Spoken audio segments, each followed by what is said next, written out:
Et d'essayer de transmettre un peu ce que nos savants ils nous ont laissé comme héritage, que ce soit en langue arabe ou dans d'autres langues, et qui malheureusement n'est pas forcément accessible en langue française. Et notre mission finalement, c'est se résume à cela. On n'invente rien, on ne fait que transmettre ce que nos savants nous ont enseigné. Alors, ma mission aujourd'hui est extrêmement compliquée. Parce qu'on m'a demandé de présenter un commentaire de la Sourate al-Fatiha en 45 minutes. Compliqué pour deux raisons. Première raison, c'est que la Sourate al-Fatiha, c'est l'une des sourates les plus riches du Coran. Une richesse telle qu'on a un savant, Ibn al-Qayyim, rahimahullah, qui a écrit un ouvrage complet sur un verset de la Fatiha. D'accord ? Donc ça, c'est déjà un élément qui complique les choses. Et le deuxième élément qui complique énormément les choses, c'est qu'effectivement, au cours de ces derniers mois, on a essayé d'ouvrir un institut. Je vois que certains d'entre vous assistent déjà au cours. Et depuis l'ouverture de l'institut, j'ai dû passer près d'une quinzaine d'heures à commenter cette sourate. Donc résumer 15 heures en 45 minutes, ça risque d'être un petit peu plus compliqué. Mais on va essayer de le faire, Inch'Allah, avec l'aide d'Allah. Alors, je vais reprendre l'essentiel de ce que j'ai dit durant les différents cours que j'ai donnés au cours de ces derniers mois. Et je vais vous présenter donc les éléments fondamentaux qui nous permettent d'avoir une bonne vision de ce qu'Allah nous transmet comme message dans cette sourate. Et pourquoi cette sourate a été choisie pour initier le texte coranique. Pourquoi cette sourate a été choisie pour être celle que l'on récite le plus durant toute notre vie. Chaque musulman et chaque musulmane récite au minimum 17 fois par jour cette sourate. Et donc, essayez de projeter cela sur votre existence complète et regardez ce que ça peut représenter comme nombre de répétitions. Ce n'est pas sans raison qu'Allah subhanahu wa ta'ala, il a choisi cette sourate. Et en essayant de rappeler les principaux enseignements de cette sourate, vous verrez qu'il y a effectivement de quoi passer une vie entière à profiter et à extraire les trésors de cette sourate. Pour commencer, je voudrais faire avec vous un petit exercice que j'ai fait avec mes étudiants de Nadwi. C'est de vous demander en quelques secondes d'imaginer, de projeter dans votre esprit la personne religieuse pour qui vous avez le plus de respect et qui vous semble inaccessible, que ce soit un imam, que ce soit un savant, que ce soit un pieux personnage, quelqu'un que vous respectez énormément, que vous avez lu à son sujet ou que vous avez peut-être côtoyé ou appris de sa science, pour qui vous avez énormément de respect, mais que cette personne vous semble inaccessible. Vous essayez de penser à cette personne. Ok ? Et maintenant que vous avez cette personne à l'esprit, dites-moi quelle serait votre réaction si jamais quelqu'un venait vous voir et vous disait que voilà, en fait, j'étais auprès de cette personne récemment, cette personne que l'on respecte énormément. Et cette personne, elle a parlé de toi, nommément. Et elle a dit du bien de toi. Forcément, si c'est une personne que l'on respecte et que l'on valorise plus que tout, au niveau religieux, ça ne va pas nous laisser insensibles. Forcément, ça va nous toucher le cœur. Imaginez que, je sais pas, je prends un imam, Shuraim, on vous dit que voilà, l'imam Shuraim, j'étais à Makka, il a parlé de vous, il a dit que voilà, un tel qui vit en France, à Paris, je ne sais pas s'il connaît Paris, mais bon, à Paris, c'est quelqu'un de bien. Ça va vous toucher, ça va vous faire quelque chose. Ok ? Eh bien, sachez que le prophète, alayhi salatu wassalam, il nous a dit dans un hadith, qu'à chaque fois que l'on récite la sourate al-Fatiha dans la prière, ce n'est pas une créature. C'est le Créateur qui parle de nous. Allah subhanahu wa ta'ala, le Seigneur de l'univers, qui parle de moi, qui parle de vous, qui nous répond à chaque phrase de la sourate al-Fatiha que l'on récite. Ce n'est pas rien. Ce n'est pas rien. Le prophète sallallahu alayhi wa sallam, il cite dans le hadith Qudsi, où il dit qu'Allah subhanahu wa ta'ala, il a dit idha qala al-abd, lorsque le serviteur il dit alhamdulillahi rabbil alamin, Allah il répond hamidani abdi, il parle de nous avec un titre, abd, c'est le titre, abd qui veut dire serviteur, c'est le titre qu'il a employé pour qualifier le prophète alayhi salatu wa salam dans le Coran. D'accord? C'est un titre honorifique. Allah nous parle de nous comme étant son serviteur. Et à chaque phrase que l'on récite dans le hadith al-Qudsi, le prophète sallallahu alayhi wa sallam nous dit qu'est-ce qu'Allah il dit pour nous répondre. Lorsqu'on fait l'invocation Ihdina as-sirat al-mustaqim, Allah subhanahu wa ta'ala il dit Hada li abdi. Maintenant, c'est mon serviteur qui demande. Wa li abdi ma sa'al. Et mon serviteur aura ce qu'il m'a demandé. Ça veut dire qu'au minimum 17 fois par jour, quand on récite la sourate al-Fatiha, Allah nous répond. Imaginez. D'accord? Donc cette sourate, elle a une importance fondamentale. Et Ibn al-Qayyim, rahimahullah, justement, il disait que si nos cœurs n'étaient pas aussi pollués par nos pulsions, par nos passions, uniquement en lisant ce hadith et en écoutant ce qu'Allah dit, nos cœurs auraient explosé de joie, en substance, c'est ce qu'il nous dit. Parce que, effectivement, Allah il est en train de parler de nous. Alors, on va traiter de la sourate al-Fatiha, et pour traiter cette sourate, on va essayer de garder le plan que le prophète sallallahu alayhi wa sallam il a évoqué dans ce hadith Qudsi. En fait, dans le hadith auquel je fais allusion, Allah subhanahu wa ta'ala, en quelque sorte, il divise la sourate Fatiha en 3 parties. Une première partie, les 3 premiers versets, où est fait mention de la louange d'Allah. La louange et la gratitude que nous exprimons envers Allah. Ensuite, il y a les 3 derniers versets, Ihdina as-sirat al-mustaqim, jusqu'à la fin, on traduira à chaque fois, où là, c'est l'invocation du serviteur qui est formulée. Okay? Nous demandons à Allah de nous garder sur la voie droite. Et dans le verset intermédiaire, le verset du milieu, eh bien, Allah il dit que ce verset est entre lui et nous. C'est un verset qui est entre lui et nous. Et que ce que l'on va demander, il nous l'accordera. Et bien justement, on va reprendre cette division tripartite et on va essayer de développer pour expliquer un peu le sens de cette sourate. Bismillahirrahmanirrahim. Alhamdulillahi rabbil alamin. Ar-Rahmanir-Rahim. Maliki yawmiddin. Allah subhanahu wa ta'ala, dans les 3 premiers versets, le tout premier verset de la Fatiha, il le débute par un terme très fort. Alhamdulillah, une expression très forte. Alhamdulillah. Alhamdulillah qui veut dire 2 choses. Le mot hamd en arabe désigne la louange, mais en même temps elle désigne la gratitude, la reconnaissance. D'accord? Donc quand on dit Alhamdulillah en arabe, c'est une affirmation. Et on affirme que toute la louange qui puisse être prononcée dans l'univers et toute la reconnaissance qui puisse être formulée et exprimée dans la création, tout cela, au fond, ne revient qu'à Allah subhanahu wa ta'ala. Toute la louange et toute la reconnaissance n'appartiennent qu'à Allah. C'est une affirmation. Alors, quand on lit ce passage, on pourrait se demander qu'est-ce qui justifie cette affirmation.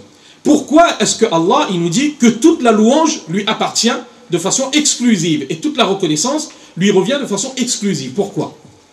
Eh bien, quand vous réfléchissez un peu,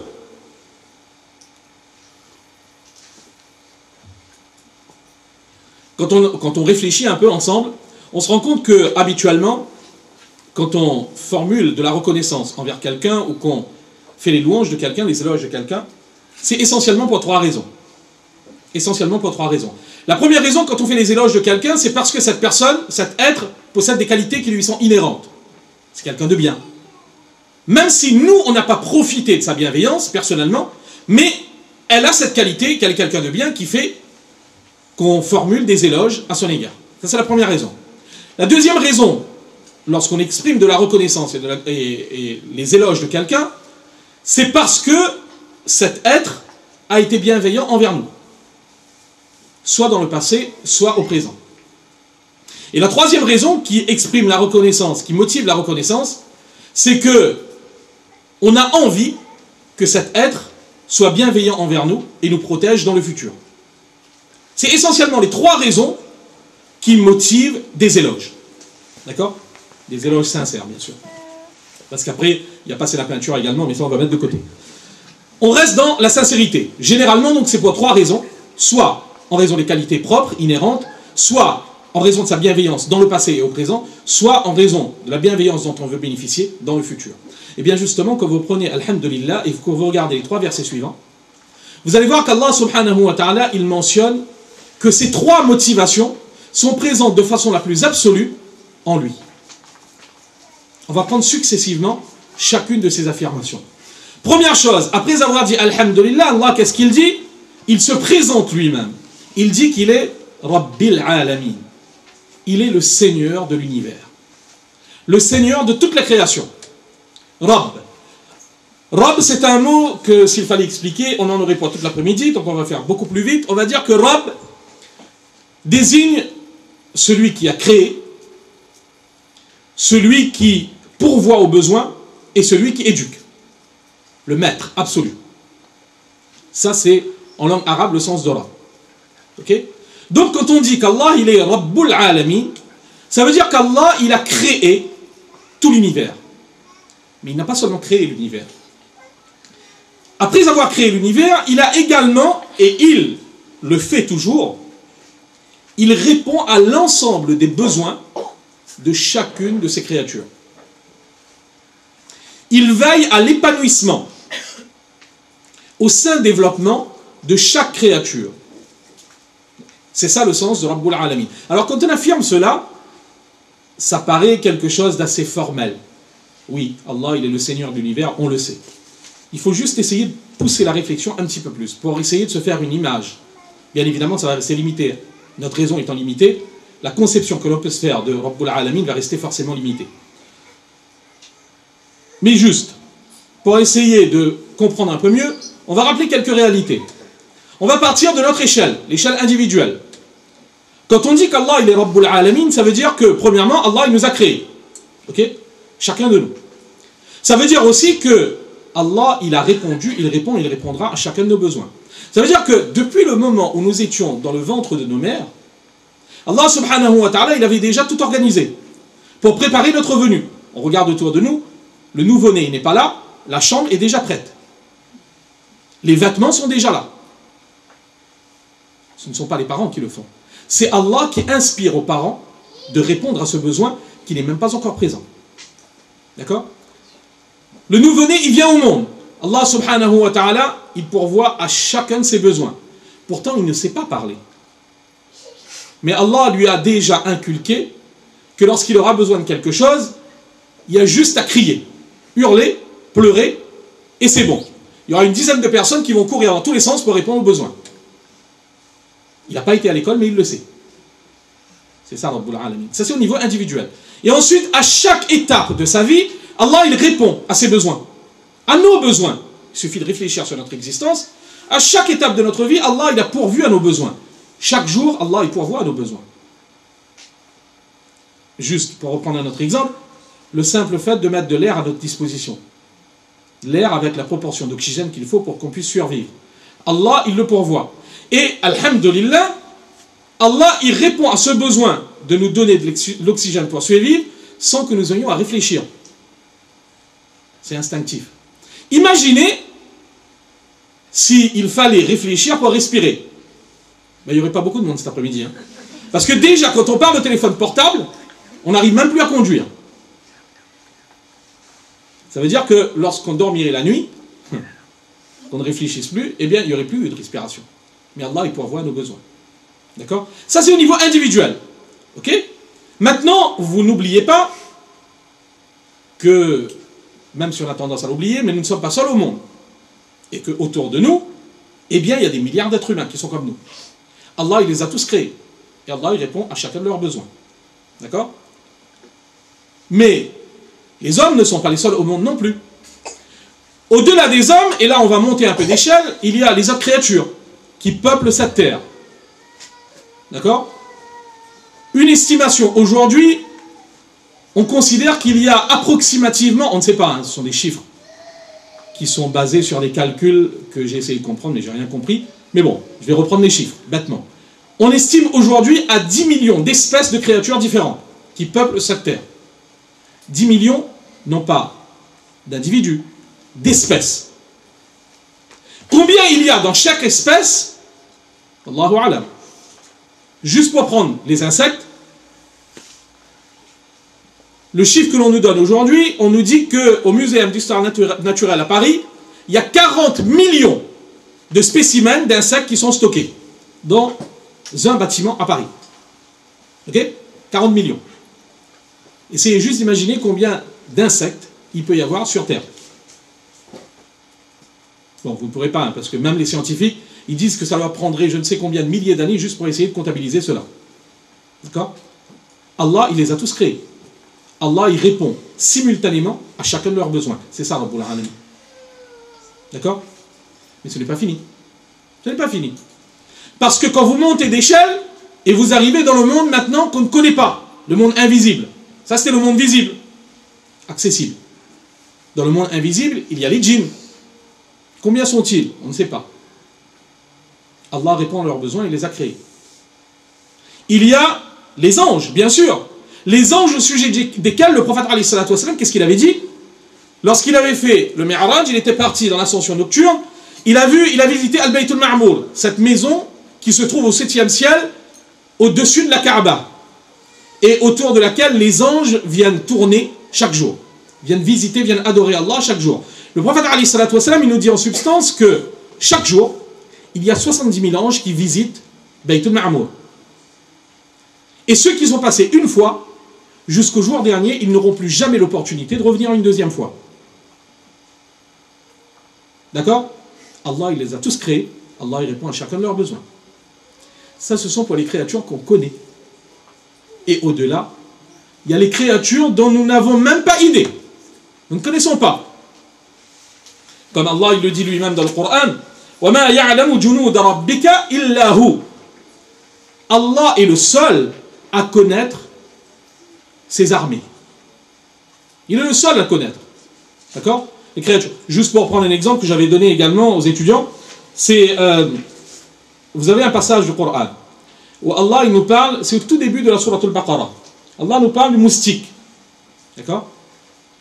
Inna Allah la yastahi an yadriba mathalan ma ba'udatan fama fawqaha. Allah il n'a pas honte de citer comme parabole, de citer comme exemple dans le Coran n'importe quel insecte, n'importe quelle créature, même s'il s'agit d'un moustique. Ok? Quand on lisait cela auparavant, on lisait la traduction, on se disait, ouais, c'est bien, Allah, il cite le moustique comme exemple. Et comme moi, je suis de la Réunion, il y a quelques années, on a eu une épidémie avec un nom déjà tueur, chikungunya. Ceux qui connaissent, vous savez ce que ça représente. C'est une maladie qui vous brise les os. Littéralement, chikungunya, ça veut dire ça vous brise les os. C'est une maladie où vous avez des douleurs terribles au niveau des os. D'accord? Terrible. Le vecteur de transmission, c'était moustique. Je peux vous assurer qu'à cette période, lorsqu'il y avait l'épidémie, les Réunionnais, ils regardaient les moustiques différemment. Ils avaient peur des moustiques. Et quand on relisait ce verset à ce moment-là, on se disait, oh ok, d'accord, c'est bon. On a compris ce que ça veut dire. Ça, ce sont les créatures que l'on n'imagine même pas qu'Allah, il peut les utiliser. D'accord? Tout ça pour vous dire que quand on dit Rabbul Alamin, ça veut dire que Allah, il a créé toutes ces créatures que nous connaissons, que nous ne connaissons pas, qu'Allah, il pourvoit à chacun de leurs besoins simultanément, mais pas seulement aujourd'hui. Il en a toujours été ainsi depuis le début de la création, et il en sera ainsi jusqu'au jour final. C'est ça, Rabbul Alamin. Et quand on a dit que Allah, il est Rabbul Alamin, cela signifie que toute la perfection, la beauté relative, bien évidemment, dont on peut être témoin dans ce monde, finalement, il faut l'attribuer à qui? Au Créateur. Quand vous admirez un tableau, moi, je n'admire pas de tableau, je ne comprends rien au tableau. Mais il y a des gens qui passent des heures à admirer un tableau. D'accord? Qui vous disent que regardez cette courbe. Je ne vois rien du tout. Mais quand vous admirez un tableau et que vous faites les éloges du tableau, est-ce que vous êtes en train de louer la toile ou le peintre? C'est le peintre que vous louez. Parce que c'est lui qui a créé ce tableau. De la même façon, quand on admire l'univers, qu'on trouve que tel paysage est extraordinaire, quand on trouve que telle créature a une intelligence hors du commun, quand on voit telle créature qui a une élocution remarquable, quand on voit toutes ces qualités dans la création, ce qu'il ne faut pas oublier, que finalement cette perfection relative que l'on trouve dans la création, elle revient à Allah, qui est le créateur de tout. Et donc ça, c'est la première raison qui justifie Alhamdulillah. Parce que finalement, s'il fallait louer quelqu'un, un être, pour sa perfection, pour ses qualités, eh bien Allah, il est celui qui mérite le plus toutes les éloges. Parce que c'est lui qui a créé toute la perfection que nous connaissons. Alhamdulillahi Rabbil Alamin. Ok? On continue. Combien de minutes il reste? C'est bon? Juste, en principe, c'est jusqu'à quelle heure pour que je puisse suivre? J'ai pas suivi l'heure de départ. Non, c'est bon. Encore presque 3 quarts d'heure. D'accord, ok. Alhamdulillah, le temps ne s'écoule pas dans cette salle. Non. C'est bien fait. Je vous dirai. Ok, ça c'était donc le premier attribut d'Allah. Deuxième attribut qu'Allah il mentionne. Il est Ar-Rahman Ar-Rahim. Il est le tout miséricordieux, le très miséricordieux. Deux attributs d'Allah qui sont construits autour d'une même racine. Un mot que vous connaissez, Rahma. Rahma que l'on traduit par miséricorde, bienveillance, différents termes que l'on utilise pour définir la Rahma. Juste pour vous faire comprendre en langue arabe ce que représente réellement la Rahma. La Rahma vient d'une racine de 3 lettres, trilitère, Rahima. Rahim en arabe désigne l'utérus de la femme. D'accord? Silatul Rahim. On parle du maintien des liens de parenté parce que ce sont les liens des sangs qui sont reliés à la maman. D'accord? Rahim, c'est l'utérus. Les savants nous disent que si vous voulez avoir une petite idée de ce que représente réellement la Rahma, eh bien, étudiez un peu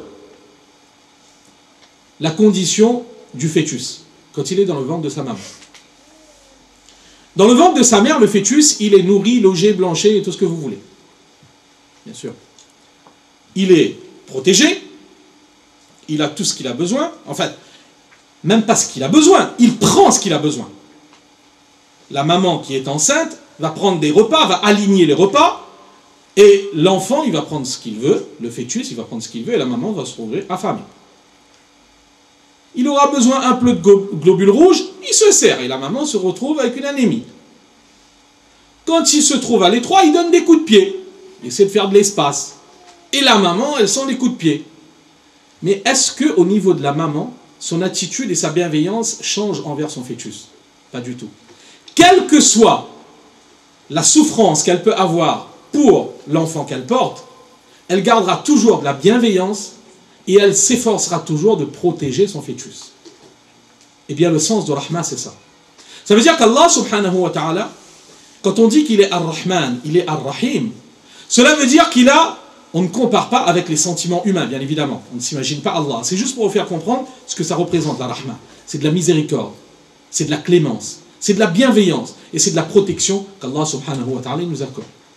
Mais ce qui est remarquable dans ce verset, c'est que Allah il mentionne 2 attributs différents construits autour de la même racine. Rahman, Rahim. Quelle est la différence entre les deux? Malheureusement, on n'a pas le temps d'entrer dans les détails. Retenez juste que Rahman désigne une miséricorde qui dépasse l'entendement. Une miséricorde qui dépasse tout ce qu'on peut imaginer. En étendue.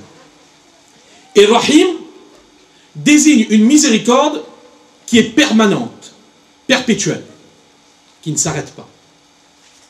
Ça veut dire que la miséricorde d'Allah, elle est omniprésente, elle est présente partout, et elle ne s'arrête pas, elle ne s'interrompt pas, elle dure dans le temps.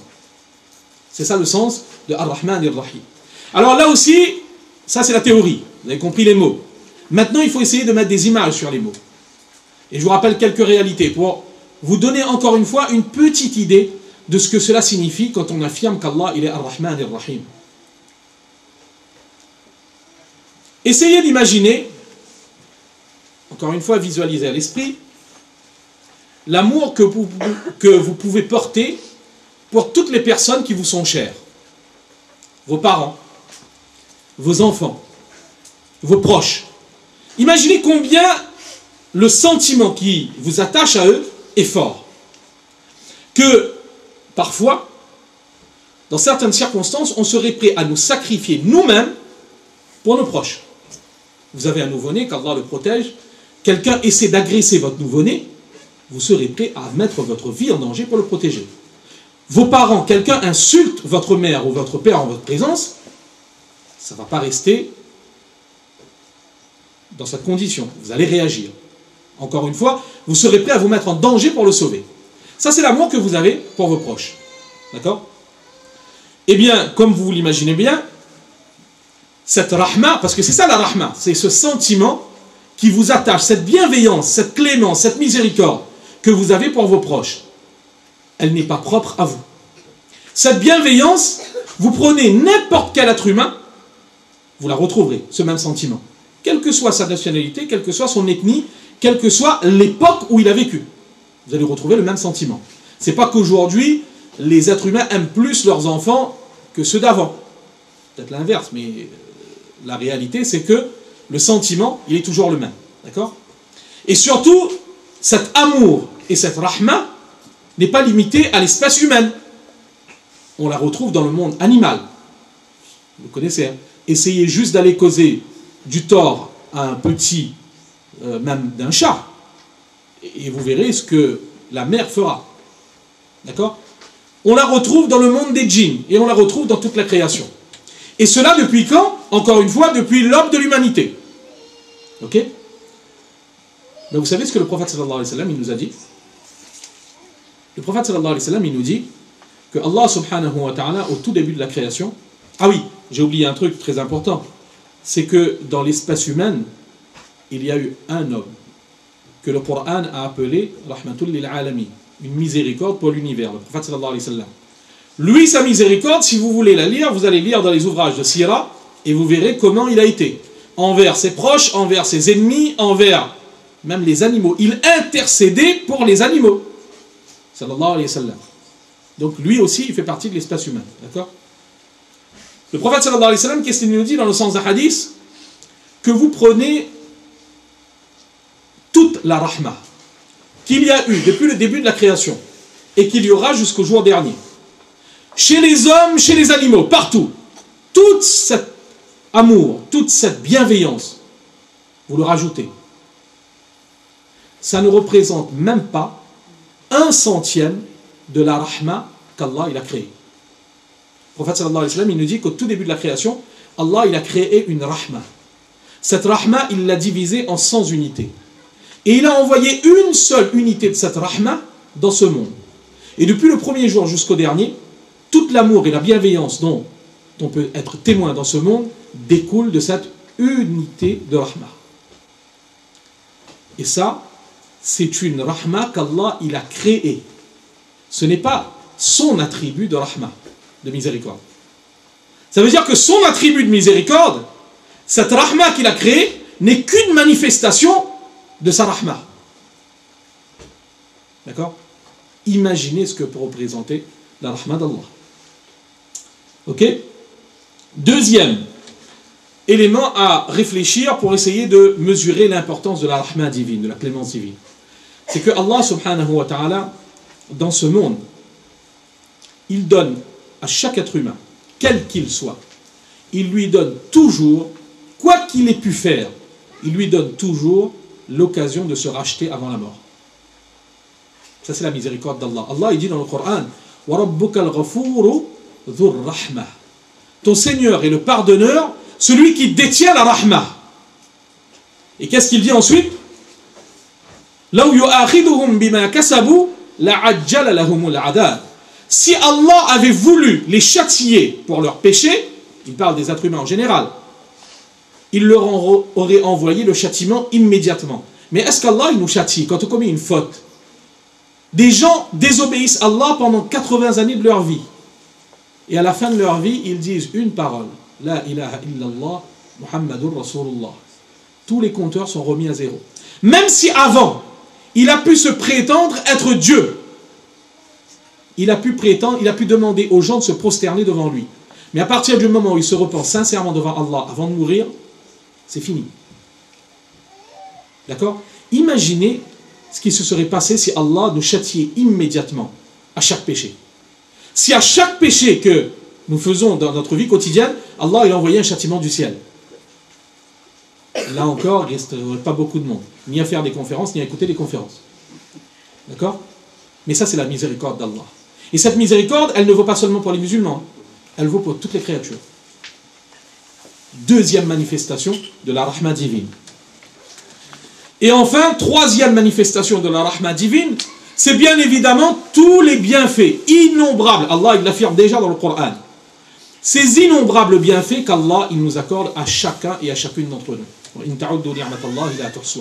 On essaie de les énumérer, c'est pas possible. Bienfaits matériels, bienfaits physiques, bienfaits spirituels. Allah, il nous accorde des bienfaits sans arrêt. On a évoqué tout à l'heure la respiration. Cheikh Taqi Osmani, un grand savant qui était de passage récemment parmi nous, il nous a parlé d'un autre bienfait sur lequel on ne réfléchit pas, ce verre d'eau. Alhamdulillah. Ce verre d'eau. Les plus grands réservoirs d'eau, c'est quoi? Les océans. D'accord? Quand vous regardez les océans, l'eau dans l'océan, elle est salée. Allah subhanahu wa ta'ala, il a mis en place tout un mécanisme. Premièrement, pour enlever le sel de l'eau, à travers le mécanisme d'évaporation. Lorsque l'eau se retrouve au niveau des nuages, il n'y a plus de sel. Ensuite, Allah, il a prévu également le transport. Parce que les nuages, ils vont se déplacer. Et ils vont aller apporter cette eau où on en a besoin. Un peu d'eau va pleuvoir sur nous, le reste va aller dans un stockage qu'Allah il a prévu, au-dessus des montagnes sous forme de glace. Allah il va conserver cette eau pour qu'on en ait besoin. Ou bien sous la terre. Allah il va conserver cette eau. Et ensuite, en fonction du besoin, Allah il nous apporte cette eau. Et ce qu'on a tendance à oublier quand on prend un verre d'eau, c'est que si jamais il aurait fallu que ce soit nous qui purifions cette eau, je ne suis pas sûr qu'on en soit capable de boire un verre d'eau aujourd'hui. Mais Allah il le fait et il ne nous demande aucun 0 €. Allah il le fait gratuitement pour nous. De l'eau potable, on peut en trouver. Ça c'est un bienfait, un seul, l'eau. On pourrait réfléchir sur sa vie quotidienne, vous trouverez des centaines de milliers de bienfaits qu'on n'imagine même pas. D'accord? Et là aussi, ces bienfaits, ce sont des manifestations de quoi? Eh bien de la rahma d'Allah, de la miséricorde divine. Donc quand vous récitez Ar-Rahman Ar-Rahim, on avait vu que le deuxième moyen, la deuxième cause qui justifie la louange et la gratitude, c'est le fait qu'on a bénéficié de la bienveillance d'un être dans le passé et au présent. Personne ne nous a octroyé et ne nous octroie de bienveillance et de bienfaits plus qu'Allah. Donc la deuxième justification, encore une fois, elle est remplie de façon absolue pour Allah. Alhamdulillah, c'est parfaitement vrai parce qu'Allah, il est Ar-Rahman Ar-Rahim. D'accord? Ok. Même exercice que je fais toujours. Il y a des enseignants dans la salle? Surtout ceux qui enseignent des enfants. Allez, Inch'Allah, ça c'est bien. Alors, même ceux et celles qui ne sont pas enseignants, vous connaissez comment ça se passe. Les enseignants, j'ai moi-même été enseignant, à la madrasa, mais c'est pareil. Quand vous arrivez le premier jour de l'année, vous êtes un peu obligé de faire le dur. Parce que si vous essayez d'être gentil le premier jour, vous êtes mort. Parce que le mot, il va passer dans la récréation. Il dit, ah, celui-là, celle-là, c'est bon, hein. Ça, on maîtrise. L'autre, là, il est un peu chelou. Donc, on l'évite. Quand vous essayez d'être bon, le risque, parce que c'est pas seulement chez les enfants, ça existe même chez nous. Vous savez comment ça se passe? Quand il y a quelqu'un qui vient nous faire un rappel, qui nous dit qu'il faut faire telle chose, tu as tel défaut, c'est pas bien. Vous savez, parfois, on part même à l'extrême, et ça, c'est mon problème avec Allah. Tais-toi. C'est que on utilise la bienveillance d'Allah pour justifier nos péchés, nos manquements. Le risque chez l'être humain, c'est quand on est trop bon avec l'être humain, il tire mauvais profit de cette bienveillance. C'est la raison pour laquelle le verset qui vient juste après, c'est un peu la claque. Maliki yawmiddin. Allah, il a aussi un autre attribut. Il est le maître du jour de la rétribution. Après les bonnes nouvelles, on nous rappelle que, attention, va venir un jour qui va être le jour le plus terrible de l'histoire de l'humanité. Un jour tellement terrible que même les prophètes, les êtres les plus proches d'Allah, ceux qui n'ont jamais désobéi à Allah délibérément, même eux ce jour-là, ils diront que Allah est dans une colère telle aujourd'hui comme il ne l'a jamais été et comme il ne le sera jamais. Et ils n'oseront même pas prendre la parole pour intercéder devant Allah. Ça, c'est la situation des prophètes. Pourquoi ça va être un jour terrible? Là aussi, on n'a pas le temps de détailler. Juste quelques éléments. On a tous vécu dans un pays en été où il fait très chaud. Beaucoup d'entre vous qui viennent de l'Afrique du Nord ou bien même dans d'autres pays au Moyen-Orient, vous savez qu'en été, au mois de juin, juillet, rester à midi au soleil, c'est tout simplement impossible. C'est pas possible. Il n'y a même pas besoin d'aller très loin. Rester en été sur le périph' sans la clim dans la voiture, c'est super compliqué. Il suffit de regarder comment les gens sont super frustrés et énervés pour comprendre que c'est compliqué. Et là, on a le soleil qui est à 150 millions de kilomètres au-dessus de nos têtes. Le prophète, alayhi salatu wassalam, il nous dit que dans la plaine du jugement dernier, le soleil sera juste au-dessus de nos têtes, 2-3 kilomètres. Allah fera en sorte que personne ne va griller. Par contre, on va suer. Certains seront noyés dans leur sueur, nous dit le prophète, alayhi salatu wassalam. Et si, dans les embouteillages, le fait de rester sur place pendant 20 minutes, ça nous énerve, ce jour-là, d'après le Coran, il va durer 50 000 ans. 50 000 ans au soleil. Il sera tellement terrible ce jour-là qu'on a un hadith. C'est vrai que l'authenticité du hadith a été critiquée, mais je vous le cite quand même. On a un hadith qui nous dit que ce jour-là, il y aura un homme qui dira Ya Rabbi, en s'adressant à Allah, Arihni, walaw ila an-nar. C'est-à-dire qu'on aura un homme qui sera en train d'attendre le début du jugement. Juste que le jugement débute. Et vous savez qu'est-ce qu'il dira? Ya Rabbi, oh mon Seigneur, retire-moi de cette difficulté. Accorde-moi le repos. Même si, pour cela, il faut m'envoyer en enfer. Parce que dans son esprit, tellement il est en train de souffrir à ce moment, il pense qu'il ne peut y avoir rien de plus terrible que cette station. Et lui, il pense que l'enfer, ça va être mieux. Ce qu'il ne sait pas, c'est que la plaine du jugement ne représente rien face à l'enfer. Ce jour, il sera tellement terrible qu'Allah, il nous dit, il y a un passage du Coran qu'il faut lire et relire. Allah, il parle de la situation, de la condition des criminels, de ceux qui auront désobéi, qui l'auront renié, qui l'auront rejeté dans ce monde. Et généralement, ceux qui refusent de se soumettre à Allah dans ce monde, ils le font soit à cause de l'influence de leurs proches, soit à cause de leur désir personnel, soit à cause de leur image dans la société, de leur influence. Pour des intérêts divers, ils refusent de se soumettre. Donc, vous savez qu'est-ce qui va se passer? Allah il dit dans le Coran Yawaddul mujrim law yaftadi min adab yawmi idhin bibani. Ce jour-là, le coupable, le criminel, pour pouvoir échapper au feu de l'enfer, il sera prêt à donner en rançon ses propres enfants. Il dira à Allah de prendre ses enfants, de les envoyer en enfer, mais de le protéger lui. Ses enfants pour qui il a désobéi dans ce monde, pour qui il a refusé de se soumettre à Allah. Mais ce n'est pas fini. Il aimerait ce jour-là même livrer sa compagne, son frère, même son clan, ce sectarisme qui nous détruit la communauté aujourd'hui, son clan, pour lequel il a tant rejeté la vérité, il a refusé de se plier aux règles. Eh bien ce jour-là, il dira à Allah de prendre son clan, toute sa tribu, mais pas lui. C'est vous dire ce que représente ce jour-là. Eh bien ce jour-là, ce jour terrible, chacune d'entre nous, allons être confrontés à la moindre action que nous avons pu faire dans ce monde. فَمَنْ يَعْمَلْ مِثْقَالَ ذَرَّةٍ خَيْرًا يَرَهُ وَمَنْ يَعْمَلْ مِثْقَالَ ذَرَّةٍ شَرًّا يَرَهُ. Celui qui a fait un atome de bien le verra ce jour-là. Et celui qui a fait un atome de mal le verra aussi. Ce regard illicite, cette parole déplacée, cette mauvaise pensée, ce propos qui a blessé le cœur de ce frère ou de cette sœur qu'on avait oublié, mais que lui a gardé dans son esprit pendant 20 ans. Ce jour-là, tout va être présenté devant nous et il va falloir répondre. Et ce jour-là, ce dont nous aurons le plus besoin, ça ne sera surtout pas la justice d'Allah. Ce qu'il faut surtout éviter de demander, c'est qu'Allah soit juste envers nous. Non.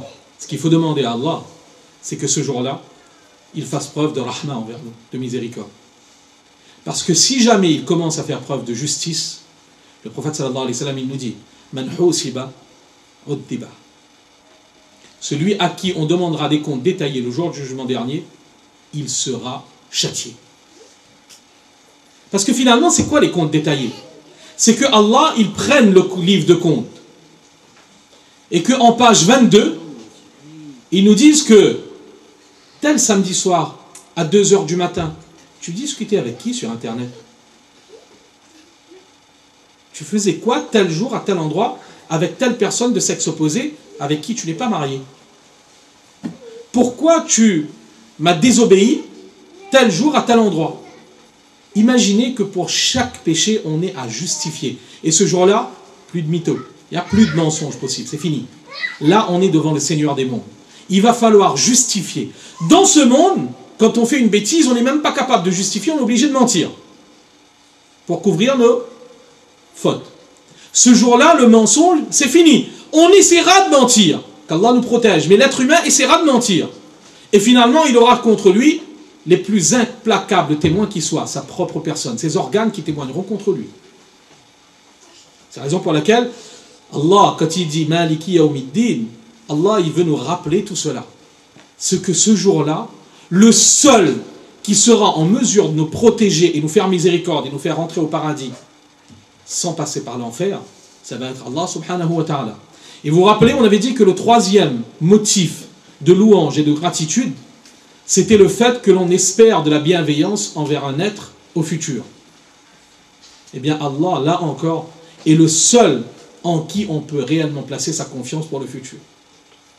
Troisième motif qui montre que dans l'absolu, Allah est le seul à mériter toutes les louanges. Maliki Yawmiddin. Ok? Ça, ce sont donc les 3 premiers versets. C'est la première partie de la Fatiha. Première partie de la Fatiha où Allah, il se présente à nous. On apprend à mieux connaître Allah. Et quand on a appris à mieux connaître Allah, il y a une conséquence logique qui s'impose. La conséquence, c'est ce par quoi on avait commencé. Alhamdulillah. C'est qu'on rend toute la louange à Allah et on reconnaît que finalement, toute notre gratitude mérite d'être tournée vers Allah. Mais ce n'est pas la seule conséquence. Il y a au moins 2 autres conséquences logiques qui s'imposent quand on a compris qu'Allah, il est Rabbul Alamin, qu'Allah, il est Rahman, il est Rahim, qu'Allah, il est Maliki Yawmiddin.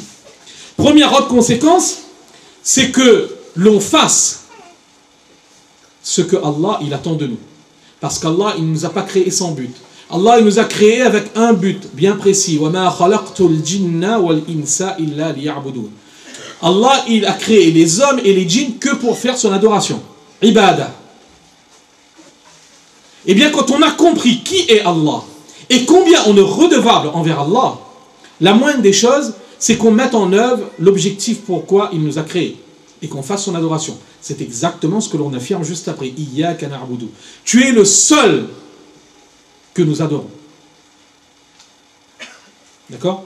Iyyaka na'budu, quand on parle de ibadah, souvent on a tendance à penser que ibadah, c'est uniquement faire la prière, c'est uniquement payer la zakat. Non.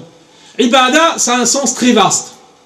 Ibadah, ça veut dire, d'un côté, avoir un amour et un respect absolu pour Allah, et de l'autre côté, produire toutes les actions qu'Allah il agrée. C'est ça la ibadah. C'est donc des sentiments, mais c'est aussi des actions. Et donc, quand on fait la prière, on est en train de faire l'adoration d'Allah, oui. Quand on donne la zakat, on est en train de faire l'adoration d'Allah, oui. Mais adorer Allah veut dire aussi aimer Allah plus que toute autre chose. Plus que nous-mêmes. Faire l'adoration d'Allah veut dire aussi craindre Allah plus que tout autre. Plus que n'importe quelle autre créature. Aimer Allah veut dire aussi, adorer Allah veut dire aussi ne reconnaître à aucune créature une obéissance absolue comme on la reconnaît à Allah. L'adoration, c'est donc quelque chose de très vaste. Et Allah, il nous a créés pour faire son adoration. Et donc, dans la Fatiha, Allah, il nous fait affirmer nous-mêmes que c'est lui seul que nous adorons. Mais à travers cette affirmation, vous avez compris que c'est un enseignement. Allah, il nous enseigne qu'avec tout ce qu'il nous a dit dans les 3 premiers versets, la conséquence, c'est que l'on doit lui vouer une adoration exclusive. D'accord? Et la deuxième conséquence, c'est qu'à partir du moment où on a compris que l'on est totalement dépendant d'Allah, que le seul qui dans l'absolu est à même de nous protéger, de nous aider, de nous secourir, c'est Allah, la deuxième conséquence logique, c'est que quand on a un problème, on se tourne vers lui. Et c'est exactement la deuxième chose que nous affirmons dans la suite du verset. Wa iyyaka nasta'in. C'est de toi seul que nous cherchons secours. Quand on a un problème, on peut avoir deux types de problèmes dans ce monde. Un type de problème pour lequel des créatures peuvent nous être utiles. On a une fuite d'eau chez soi. Ok? Pour ce type de problème, bien évidemment, on va demander à Allah de nous aider, et ça on ne l'oublie pas, parce que dans l'absolu, c'est Allah qui fait, et en même temps, on va faire appel à une créature, un plombier, pour nous aider. D'accord? Mais même en faisant appel au plombier, on n'oublie surtout pas que c'est Allah qui permettra au plombier de réparer la fuite. Parce que même si c'est le meilleur plombier au monde, si Allah n'a pas voulu qu'il répare la fuite, il ne pourra rien faire. Iyyaka nasta'in, c'est déjà ça. Mais Iyyaka nasta'in, c'est aussi que dans les domaines où Allah est le seul à pouvoir nous aider, donner la guérison, c'est le pouvoir exclusif d'Allah. Nous pardonner, c'est le pouvoir exclusif d'Allah. Nous protéger du châtiment de la tombe, nous protéger des tourments du jour dernier, nous faire accéder au paradis. Tout cela, ça relève exclusivement du pouvoir d'Allah. Aucune créature, pas même le prophète sallallahu alayhi wa sallam, ne peut nous aider à ce niveau. Et bien, concernant ces choses, on se tourne exclusivement vers Allah. Non pas vers les morts, non pas vers les pieuses personnes, mais exclusivement vers Allah. Allah est le seul à pouvoir nous aider. Iyyaka nasta'in, c'est aussi cette exclusivité dans la recherche du secours. D'accord? On a fini avec la deuxième partie de la Fatiha. Et maintenant, on aborde la troisième partie. La troisième partie, c'est l'invocation. Rappelez-vous, Allah subhanahu wa ta'ala, il dit qu'à partir de Ihdina as-sirat al-mustaqim, mon serviteur m'a demandé, wali abdi ma sa'al. Et mon serviteur obtiendra ce qu'il a demandé. Ok? On a vu qu'à travers Iyyaka nasta'in, on affirme que lorsqu'on a un besoin quelconque, on va se tourner avant tout et surtout vers Allah. Le besoin le plus important que nous avons dans notre existence, c'est le besoin de guider. Parce que la guidée, al-hidayah, c'est la clé de notre succès. Quelqu'un a une difficulté dans ce monde, matérielle, une maladie. Il a perdu un proche. Quelle que soit la difficulté, quelle que soit sa souffrance, cette souffrance aura une fin. Quand est-ce que cette souffrance va s'arrêter? Au moment de sa mort. Quelle que soit la difficulté que l'on puisse vivre, lorsqu'on meurt, la souffrance en elle-même, elle disparaît. Quand on n'a pas la guidée, c'est quand on meurt que la souffrance débute réellement, pour ne plus s'arrêter. D'accord? Donc, la chose dont on a le plus besoin, c'est qu'Allah nous mette sur la voie droite et qu'Allah nous maintienne sur cette voie droite jusqu'à la mort. Et c'est exactement ce que nous demandons dans le verset suivant. Ihdina as-sirat al-mustaqim. Guide-nous et garde-nous sur la voie droite. Vous savez, Allah subhanahu wa ta'ala, il n'a imposé aucune invocation, si ce n'est celle-ci. Vous connaissez les invocations que l'on apprend, sunnah. Il y a des invocations dans le Coran, il y a des invocations que le prophète alayhi salatu wassalam nous a enseignées. Mais ces invocations, à réciter le matin, le soir, etc., il est très méritoire de les réciter. Mais ce n'est pas imposé, ce n'est pas une obligation. Cette invocation-là, Ihdina as-sirat al-mustaqim, c'est la seule invocation qu'Allah nous a imposé de faire, non pas une fois par jour, mais au minimum 17 fois par jour. C'est pas pour rien. C'est pas pour rien. C'est parce qu'il est notre créateur et il sait que ce dont nous avons le plus besoin, c'est de s'être guidé. Parce que tous les autres éléments, on peut les acquérir de façon rationnelle. Comment évoluer dans cette vie? En réfléchissant avec l'expérience des uns et des autres, on peut le trouver. Comment plaire à Allah? Si Allah lui-même ne nous l'enseigne pas, on ne pourra jamais le savoir. Et c'est ça, as-sirat al-mustaqim, la voie droite, c'est exactement ça. La voie droite, c'est quoi? La voie droite, c'est la voie qui nous conduit de là où nous sommes jusqu'au contentement d'Allah. C'est la voie qui regroupe toutes les actions, toutes les croyances, toutes les valeurs éthiques qui ont été transmises à travers les siècles par les différents messagers qui ont été envoyés. Ça forme une voie unique. Tous les messagers ont appelé vers cette voie, la voie droite. D'accord? Et le prophète sallallahu alayhi wa sallam nous a enseigné le risque auquel on est exposé quand on chemine sur cette voie. Il nous a dit, le prophète sallallahu alayhi wa sallam, une fois il avait tracé une ligne sur le sol, une ligne droite, et ensuite il avait tracé des lignes qui allaient de côté. Et il avait dit aux compagnons que vous voyez cette voie droite là, c'est as-sirat al-mustaqim, c'est la voie qui conduit à Allah. Et tout autour il y a des voies qui se détournent de cette voie droite. Et sur chacune de ces voies, il y a un démon qui invite vers cette voie. Ça veut dire que Shaitan, notre ennemi juré, il a juré notre perte. Allah il le dit dans le Coran, Allah il cite les propos de Iblis. La ughwiyannahum ajma'in. Je vais m'efforcer de tous les égarer. Il a juré notre perte. Mais il n'a pas seulement fait un serment, il a mis en œuvre tous ses efforts pour nous égarer. Et il le fait chaque jour. Le prophète sallallahu alayhi wa sallam nous dit que sur chaque voie qui dévie du chemin d'Allah, il y a un démon qui nous invite. Il ne se passe pas un instant dans notre vie, même quand on est dans l'adoration d'Allah, la salat, on le vit. Shaitan, il se présente à nous. Il essaie de nous priver de la bonne action. Il essaie de nous extraire de ce droit chemin. Et c'est la raison pour laquelle le seul qui est capable de nous protéger, de nous garder sur cette voie droite, c'est Allah subhanahu wa ta'ala. D'où l'importance de demander Ihdina as-sirat al-mustaqim. Et ce qu'il faut bien comprendre aussi, c'est que cette voie, le droit chemin, c'est la voie des élus d'Allah. Ce n'est pas une voie sur laquelle on va cheminer seul. Non, il faut se rassurer. Même si le monde autour de nous est hostile, même si l'environnement dans lequel on vit nous incite à nous écarter de cette voie, il faut garder courage. Pourquoi? Parce qu'Allah il nous donne une caractéristique de cette voie. Cette voie droite, c'est la voie qui a été suivie par ceux à qui Allah il a accordé ses faveurs. Et à qui Allah il a accordé ses faveurs, dans un autre passage du Coran, Allah il nous dit Minan nabiyyin wa siddiqin wa shuhada'i wa salihin. Ceux à qui il a accordé ses faveurs, ce sont les prophètes, les véridiques, les martyrs et les pieux. Tous ces gens, Allah leur a donné l'opportunité de rester sur la voie droite durant leur vie. Et donc quand on chemine sur cette voie, on est en train de suivre leurs pas. Et quand on suit leurs pas dans ce monde, vous savez c'est quoi le résultat? C'est qu'au paradis, Inch'Allah, quand nous serons tous là-bas un dimanche après-midi, eh bien il n'y aura plus de conférences, vive sa foi. Non, on va demander à Allah d'aller rendre visite au prophète sallallahu alayhi wa sallam. C'est ça l'honneur qui nous sera réservé.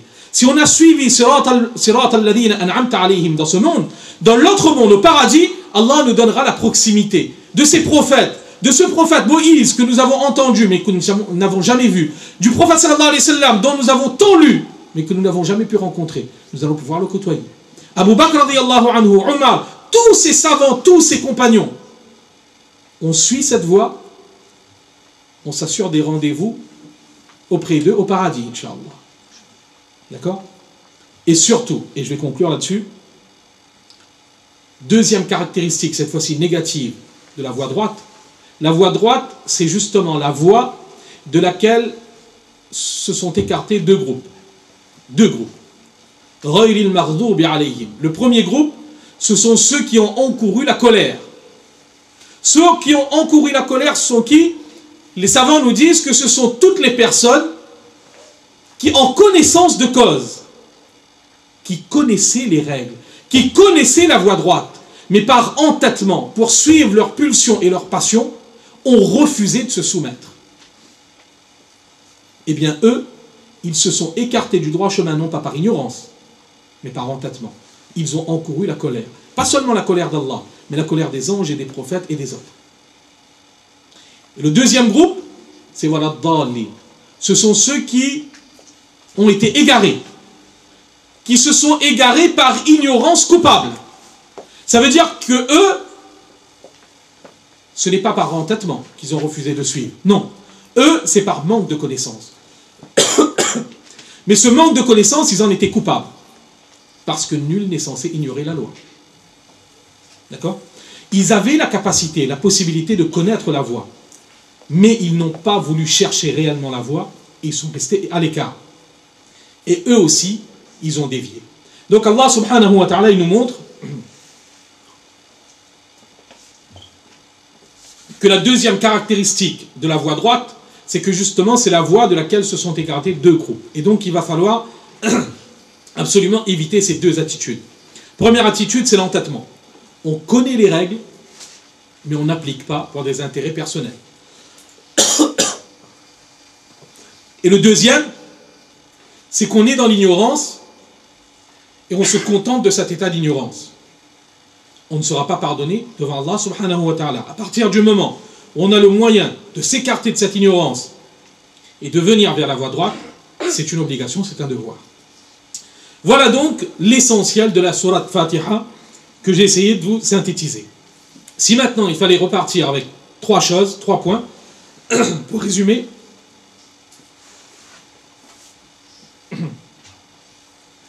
trois enseignements fondamentaux de la sourate Fatiha. Premièrement, la sourate Fatiha nous enseigne l'importance de connaître Allah. L'importance de connaître Allah. Les 3 versets de la Fatiha sont là juste pour nous présenter qui est Allah. Et aujourd'hui, c'est là l'une de nos plus grandes faiblesses. Aujourd'hui, il y a un manque dans notre amour pour Allah. C'est la raison pour laquelle on fait passer tous les autres intérêts avant Allah. Parce qu'on n'aime pas Allah comme on devrait l'aimer. Mais pour aimer Allah, encore faut-il connaître Allah. Il y avait un de nos pieux prédécesseurs qui disait « Man arafa Allah ahabbah » Celui qui connaît profondément Allah, il va l'aimer. « Wa man ahabbahu ata'ah » Et celui qui l'aimera, l'obéira. « Wa man ata'ahu akramahu » Celui qui obéira à Allah, Allah l'honorera. « Wa man akramahu askanahu fi jiwarihi » Celui qu'Allah il honorera, il le placera à ses côtés. « Wa man askanahu fi jiwarihi fatubahu wa tubahu » Bonheur sur bonheur pour lui. Mais ça commence par quoi? La connaissance d'Allah. Premier enseignement de la Fatiha. Deuxième enseignement de la Fatiha, c'est qu'on se doit d'exprimer constamment notre reconnaissance et notre gratitude envers Allah. Alhamdulillah. En toutes circonstances. Toujours. Devoir de reconnaissance. Devoir de reconnaissance, c'est la clé pour obtenir davantage. La in shakartum, la azidannakum. Vous faites preuve de gratitude, je vous en donnerai davantage. Deuxième enseignement de la Fatiha. C'est l'enseignement par lequel commence la sourate. Alhamdulillah. Et enfin, troisième enseignement fondamental de la Fatiha, c'est que Allah il nous montre combien on se doit de se tourner vers lui pour l'invoquer. L'invocation, ad-du'a. Le prophète sallallahu alayhi wa sallam nous a enseigné de nous tourner vers Allah pour demander toutes choses. Même ce que l'on considère comme relevant du détail. Le prophète sallallahu alayhi wa sallam nous dit de tout demander à Allah. Même les lacets. Nous dit le prophète sallallahu alayhi wa sallam de demander à Allah. Mais surtout, s'il y a une chose qu'il ne faut jamais oublier de demander à Allah et de demander constamment avec cœur et avec conscience, c'est de demander à Allah de nous garder et de nous guider sur le droit chemin. Je vais conclure là-dessus. Allahu a'lam. Barakallahu fikum wa akhiru da'wana. Alhamdulillahi rabbil alamin.